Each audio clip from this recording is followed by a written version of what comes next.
Hello, all. In this video we will be learning about how to make the cycloidal curves, and introduction we will learn how to what is meant by cycloidal curve and what are the types of cycloidal curve. So coming to the introduction, these curves are generated by a fixed point on the circumference of a circle which rolls without slipping along a fixed straight line or a circle. So here it means that you have a fixed point on the circumference of circle. So suppose I take a circle, I have a fixed point. So this to fixed point, how it is rolling, whether it is rolling on a straight line, whether it is rolling outside of a larger circle, or whether it is rolling inside of one more circle.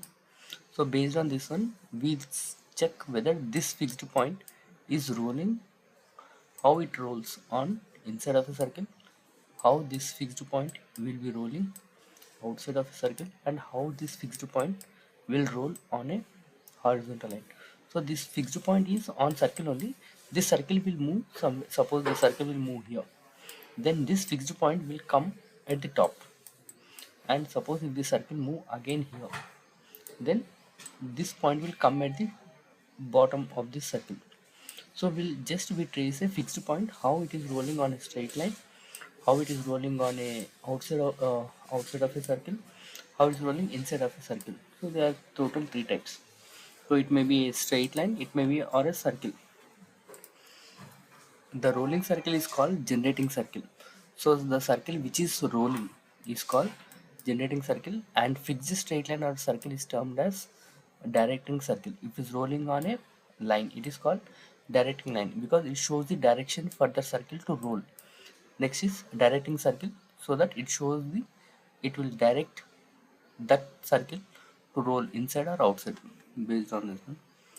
And types of cycloidal curves, so it is applicable in the pendulums, cycloidal pendulums, it is the application, and it is used for designing the gate tooth profiles. So if you see any vehicle, like any motor vehicle, so there you find gates, generally you find the gates. These gates are nothing but uh, two gate teeth profiles will touch each other, and this is example of cycloids. And there are different type of cycloidal curves. First one is cycloid. So what is meant by cycloid? So in this case, this is the circle and this is the fixed point, and this circle has a fixed point and it is rolling on a straight line. This is called directing line. This is called directing line, and this is called generating circle. This is called generating circle. It will roll on this curve. So circle is rolling, the fixed point is moving in this fashion. The fixed point is moving from here to here. The fixed point is moving and the circle is there. This is my circle. At this point, this is the point. So initially the point is at here. So we are tracing the point, how the point changes when the circle is rolled on a straight line. Okay. So just we are checking how the circle is being rolled with respect to this fixed point. So this is the explanation of cycloid. So fixed point rolls on a fixed straight line or directing line is called as a cycloid. So whenever a fixed point rolls on a fixed straight line or directing line then only we generate the cycloidal curve, cycloid curve. So next is epicycloid. So in this epicycloid, what happens is there is a larger circle. This we called as directing circle.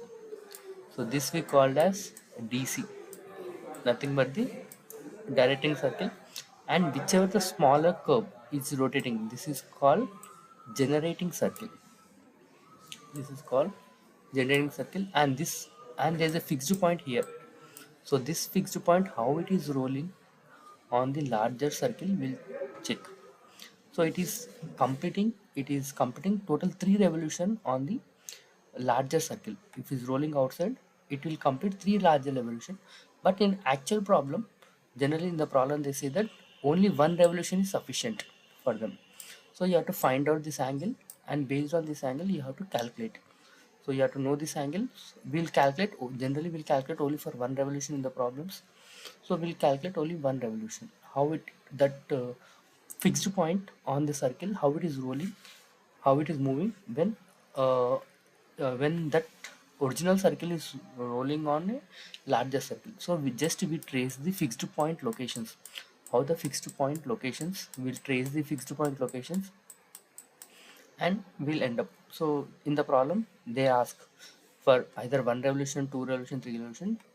So generally most of the easy problems they'll ask only for one revolution. So you can calculate only for one revolution for epicycloid. So the definition is fixed point rolls. Fixed points of a generating circle rolls on the outside of directing circle is we generate epicycloid. So whenever you see the term outside in the problem, whenever you see the term outside, you have to confirm that it is an epicycloid. Whenever you see the term inside, then you have to know that it is hypocycloid. So coming to hypocycloid, so this is our larger circle. This is our larger circle or directing circle. So this shows the directions to the smaller circle. So this smaller circle will roll. So this smaller circle is somewhere here. So this smaller circle has a fixed point. So it has to roll to all these points. So it is rolling completely. It is making total 4 revolution. It is making a total 4 revolution. But in the problem, they will ask only for one revolution. But in the problem, they will ask for only one revolution, and that's the reason we have to calculate only for one revolution. So we'll calculate it only for one revolution. So from here to here, we calculate to the center of this larger circle. We calculate only one revolution, and we trace this curve. So how the point is rolling. So how the fixed point is rolling.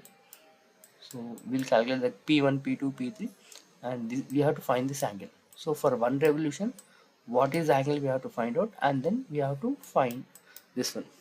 So coming to the definition, fixed point rolls on inside of a directing circle.